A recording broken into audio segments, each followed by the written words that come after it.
15 अगस्त 2021 को तालिबान जिस तरीके से अफगानिस्तान की सत्ता में काबिज हुआ था वो हम सब ने देखा और तब से अब तक यहाँ तालिबान का ही राज है। अब यहाँ इनकी ही सरकार चलती है। अफगानिस्तान के विदेश मंत्री आमिर खान मुत्ताकी की बहुत जल्द अब भारत यात्रा होने वाली है। तो क्यों है खास मुत्ताकी की ये यात्रा, आज इस पर बात करेंगे। और एक भगोड़े हीरा कारोबारी का कहना है कि अगर भारत गया तो जेल में टॉर्चर झेलना पड़ेगा, तो अब न होगी पूछताछ न होगी गिरफ्तारी। ये कोई और नहीं, जी हाँ सही समझे हैं आप, ये है नीरव मोदी। नीरव मोदी को लाने के लिए भारत ने ब्रिटेन को दे दी है गारंटी। अब क्या है पूरा मामला, चर्चा इस पर भी होगी। और इधर बिहार में सियासी पारा दिनों दिन बढ़ता जा रहा है। चुनाव की तारीखों का ऐलान कभी भी हो सकता है। महागठबंधन और एनडीए के बीच सीधी टक्कर है। समय बहुत कम बचा है। ऐसे में जनशक्ति जनता पार्टी के संस्थापक तेज प्रताप यादव ने कांग्रेस नेता राहुल गांधी पर तीखा वार किया है।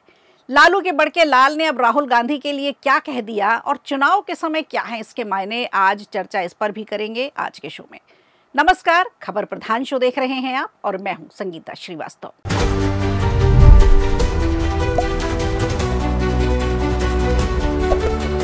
शुरुआती दौर में भारत समेत दुनिया के तमाम देशों ने तालिबान सरकार को मान्यता देने में जल्दबाजी नहीं दिखाई और उसके साथ राजनयिक संबंध बनाने में परहेज किया।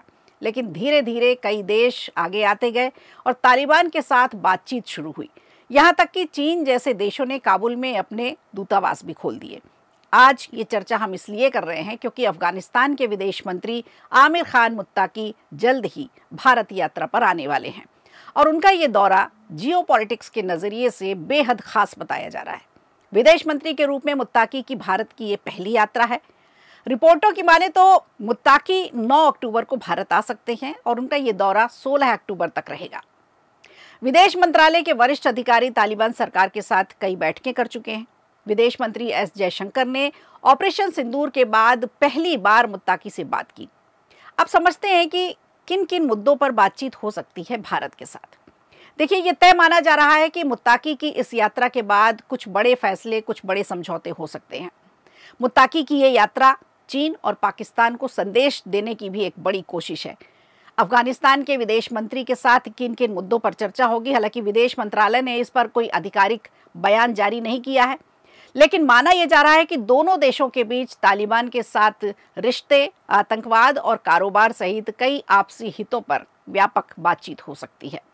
अफगानिस्तान में तालिबान के सत्ता में आने के बाद भारत ने काबुल में अपना दूतावास बंद कर दिया था। फिर 2023 में दिल्ली में अफगानिस्तान के दूतावास पर भी ताला पड़ गया था। तब से लेकर दोनों देशों के बीच रिश्ते सामान्य हैं, ना ही खराब हुए हैं, जैसे थे वैसे ही हैं। भारत पहले की तरह इस देश को ज़रूरत की चीज़ें भेजता रहा जैसे पहले भेजता था। खासकर के भूकंप जब आया था, आपदा के समय नई दिल्ली से दवाइयाँ भेजी गई थी, कई राहत सामग्रियों की खेप काबुल पहुँचाई गई थी। अफगानिस्तान के लोगों के प्रति भारत के नज़रिए में कोई बदलाव नहीं आया, चाहे वो सरकार तालिबान की ही रही हो। आज भी पहले जैसा ही है। अफगानिस्तान में भारत ने विकास की कई बड़ी परियोजनाएं भी चलाई हैं। बड़ा निवेश किया है भारत ने काबुल में। नई संसद का जब निर्माण हुआ तब भी भारत ने वहाँ मदद की और सड़क जैसी बुनियादी चीज़ों की, संरचनाओं की, इंफ्रास्ट्रक्चर को बनाने में, उसे खड़ा करने में भारत की बड़ी भूमिका है।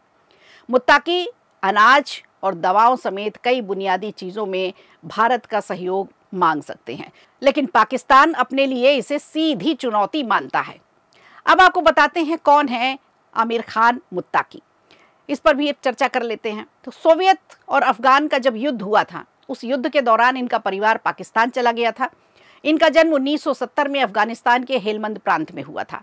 अफगान शरणार्थियों के लिए जो मदरसे खोले गए थे, जो स्कूल थे, वहीं पर इन्होंने धार्मिक शिक्षा ली। मुत्ताकी सोवियतों के खिलाफ एक जिहादी के रूप में जाने जाते हैं। उन्होंने तालिबान के प्रमुख वार्ताकार के रूप में, प्रमुख प्रवक्ता के रूप में काम किया है। मुत्ताकी 1994 में कंधार रेडियो स्टेशन के महानिदेशक भी बनाए गए थे। तो अब भारत यात्रा के दौरान संबंधों को एक नई दिशा मिलने की जरूर उम्मीद जताई जा रही है दोनों देशों की तरफ से। देखेंगे आगे क्या होता है।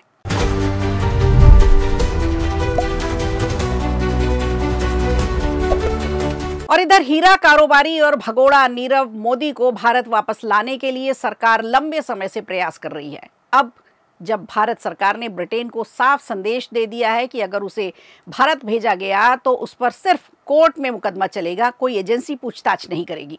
भारत सरकार ने इस बारे में लंदन सरकार और वेस्टमिंस्टर कोर्ट को लिखित गारंटी भेजी है। इसमें कहा गया है कि नीरव मोदी पर वही केस चलेंगे जो पहले से दर्ज है, यानी धोखाधड़ी का और मनी लॉन्ड्रिंग का केस। भारत सरकार की ओर से ये guarantee CBI, ED, SFIO, customs और इनकम टैक्स, इन 5 बड़ी एजेंसियों ने मिलकर दी है। दरअसल नीरव मोदी ने लंदन की वेस्टमिंस्टर कोर्ट में अपील की थी। नीरव मोदी का कहना है कि अगर उसे भारत भेजा गया तो कई एजेंसियां उससे पूछताछ करेंगी और जेल में उसे टॉर्चर झेलना पड़ेगा। तो क्यों किए भाई इतने गुनाह? चलिए, फिर इस पर भारत ने साफ जवाब भी दिया है कि ऐसा कुछ भी नहीं होगा, उसे सिर्फ कोर्ट ट्रायल फेस करना होगा और किसी एजेंसी की तरफ से नीरव से कोई पूछताछ नहीं होगी। भारत ने अपने पत्र में नीरव मोदी की सुरक्षा और उनके रहने की जगह का भी जिक्र कर दिया है। सरकार की ओर से ये बताया गया है कि उसे मुंबई की आर्थर रोड जेल की बैरक नंबर 12 में रखा जाएगा। ये वही बैरक है जहां हाई प्रोफाइल कैदियों को रखा जाता है और यहाँ यूरोपीय मानकों के हिसाब से सारी ज़रूरी सुविधाएं भी मौजूद हैं। अब अधिकारियों को उम्मीद है कि भारत के इस भरोसे के बाद नीरव मोदी की अपील कोर्ट में खारिज कर दी जाएगी। 23 नवंबर को लंदन में कोर्ट में सुनवाई होनी है और संभावना है कि उसी दिन नीरव मोदी की दलीलें भी खारिज हो जाएंगी और भारत वापसी का रास्ता खुल जाएगा। आपको याद दिला दें, नीरव मोदी पर करीब 13,000 करोड़ के घोटाले का आरोप है। सीबीआई और ईडी अब तक उसकी हजारों करोड़ों की संपत्तियां जब्त कर चुकी हैं। भारत सरकार चाहती है कि नीरव मोदी को जल्द से जल्द भारत लाया जाए ताकि उसके खिलाफ ट्रायल शुरू किया जा सके। इसीलिए भारत को ये भरोसा देना पड़ रहा है और ब्रिटेन को ये भरोसा देकर नीरव मोदी के प्रत्यर्पण की राह भी आसान हो चुकी है।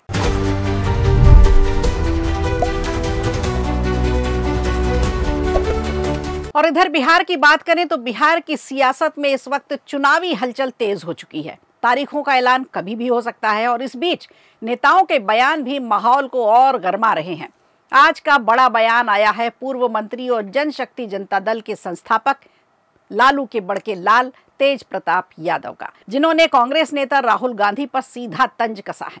तेज प्रताप यादव ने कहा है कि राहुल गांधी बार बार विदेश यात्राओं पर जाते हैं क्योंकि शायद वो भारत और बिहार की मिट्टी से अब ऊब चुके हैं। उन्होंने तंज कसते हुए कहा कि हो सकता है राहुल गांधी को विदेश ज्यादा पसंद हो, ताजगी के लिए विदेश गए हों और जब लौटेंगे तो उनके चेहरे पर भी वही ताजगी दिखेगी। तेज प्रताप के इस बयान ने बिहार की राजनीति में एक नई बहस छेड़ दी है क्योंकि चुनाव से ठीक पहले महागठबंधन और एनडीए के बीच जो सीधी टक्कर मानी जा रही थी उसकी तस्वीर अब धीरे धीरे साफ होने लगी है और हर बयान को अब सियासी चश्मे से देखा जा रहा है। ऐसे में तेज प्रताप यादव का ये बयान बहुत मायने रखता है, खास करके महागठबंधन के लिए। अब बात करते हैं राहुल गांधी की विदेश यात्रा की, जिस पर तेज प्रताप यादव ने निशाना साधा है, वार किया है। राहुल गांधी इस समय अमेरिका के कोलंबिया दौरे पर हैं। उन्होंने EIA यूनिवर्सिटी में आयोजित कार्यक्रम में कहा है कि भारत लोकतंत्र पर हो रहे हमले की सबसे बड़ी चुनौती का सामना कर रहा है। राहुल गांधी ने कहा है कि भारत के पास इंजीनियरिंग और हेल्थ केयर जैसे क्षेत्रों में बेहतरीन क्षमताएं हैं और वो भारत देश के भविष्य को लेकर आशावादी भी हैं।